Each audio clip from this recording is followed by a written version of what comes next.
Hello hi, ಈ video ಬಂದು especially non veg ಲವರ್ಸ್ಗೆ. ಸೊ ನಾನ್ ವೆಜ್ ಅಡುಗೆಯನ್ನು ಮಾಡ್ತಿದ್ದೀನಿ ಇವತ್ತು.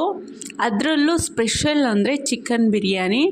ಪೀಸಸ್ಗೆ ಸ್ವಲ್ಪ ಸ್ಪೈಸಸ್ನೆಲ್ಲ ಮ್ಯಾರಿನೇಟ್ ಮಾಡಿ ನಂತರ ನಾನು ಇವತ್ತು ಬಿರಿಯಾನಿಯನ್ನು ಮಾಡಿದೆ. ಸೂಪರ್ ಟೇಸ್ಟಿಯಾಗಿತ್ತು ಗೊತ್ತಾ. ಅದ್ರ ಜೊತೆಗೆ ಚಿಕನ್ ಸಾಂಬಾರು ಕೂಡ ಮಾಡಿದ್ದೆ.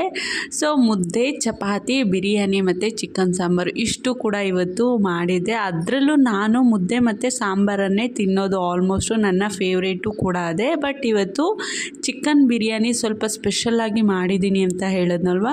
ಸೊ ಹಾಗಾಗಿ ಹೊಟ್ಟೆ ತುಂಬ ನಾನು ಬರೀ ಚಿಕನ್ ಬಿರಿಯಾನಿಯನ್ನೇ ತಿಂದೆ ಗೊತ್ತಾ. ಮುದ್ದೆ ಮತ್ತು ಚಪಾತಿನ ಸೈಡ್ಗಿಟ್ಟು ಅಷ್ಟು ರುಚಿಯಾಗಿತ್ತು. ಹಾಗೆ ನಾನ್ ವೆಜ್ ಅಡುಗೆಯಲ್ಲಿ ಮೋಸ್ಟ್ ಫೇವ್ರೇಟು ಚಿಕನ್ ಬಿರಿಯಾನಿಯನ್ನು ಇಷ್ಟಪಟ್ಟು ಯಾರೆಲ್ಲ ತಿಂತೀರಾ, ಸೊ ಅವರೆಲ್ಲರೂ ಕೂಡ ನನ್ನ ವಿಡಿಯೋವನ್ನು ಲೈಕ್ ಮಾಡಿ, ಹಾಗೆ ನನ್ನ ಚಾನಲನ್ನು ತಪ್ಪದೆ ಸಬ್ಸ್ಕ್ರೈಬ್ ಮಾಡ್ಕೊಳ್ಳಿ. ಎಲ್ಲರಿಗೂ ಕೂಡ ಥ್ಯಾಂಕ್ ಯು.